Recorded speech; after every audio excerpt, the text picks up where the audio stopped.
చేశారు. పెద్దలందరికీ సాదరంగా స్వాగతం పలుకుతూ ఈ మహనీయ మూర్తులు వచ్చారు కాబట్టి ఇక చంద్రబాబు నాయుడు గారు విచ్చేస్తూ ఉన్నారు. వారి రావడంతోనే ఒకదాని వెంట ఒకటిగా మనం ఇంతకుముందు మీకు మనవి చేసినట్టుగానే కార్యక్రమం అంతా విస్తారంగా, విపులంగా, చక్కగా, సంక్షిప్తంగా, హాయిగా వెళుతుంది. ఎందుకంటే రాజకీయ వినీల ఆకాశంలో ఒక మహాస్వప్నికుడు ఎవరైనా ఉన్నారా అంటే అది మన చంద్రబాబు నాయుడు గారు. అధ్యయనం, ఆలోచన, ఇవి రెండే కళ్ళు. జనహితం, ప్రజామతం, ఆయన నమ్మిన దేవుడి రూపం. ఆ విధంగా చంద్రబాబు నాయుడు గారు రాబోయే ఎన్నికల కోసం కాదు, రాబోయే తరాల కోసం కృషి చేస్తాడు. కాబట్టే నిజమైన నేతగా ఉంటాడు. మన పవర్ స్టార్ పవన్ కళ్యాణ్ గారు విచ్చేశారు. గట్టిగా మీ కరతాళ ధ్వనులతోటి స్వాగతం చెప్పండి.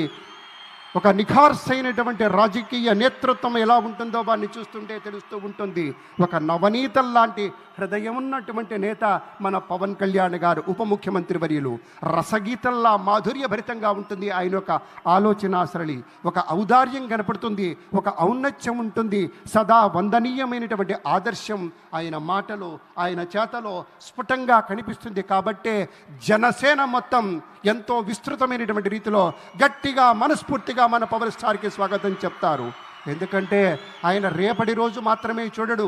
మన చంద్రబాబు గారిలా ఒక దీర్ఘగామి, దీర్ఘదర్శి. అలాగే ఒక దీర్ఘదర్శిగానే ఉండటం మాత్రమే కాదు, శీఘ్రగామి. అనుకున్న పనులు చిటికలో సాధించుకుంటూ వెళ్ళాలి, దానికి కావలసిన తోటి విజన్ తోటి ముందుకెళ్ళాలి అంటాడు. అలాగే ప్రతినిత్యము, ప్రతిరోజు, ప్రతి గడియ ఈ రాష్ట్రం తాలూకు ప్రజల యొక్క క్షేమం గురించి హాయిగా, ఆరోగ్యంగా, ఏ చింత లేకుండా ఉన్నారా అనేటువంటి ఒక ఆలోచన చేస్తారు. మన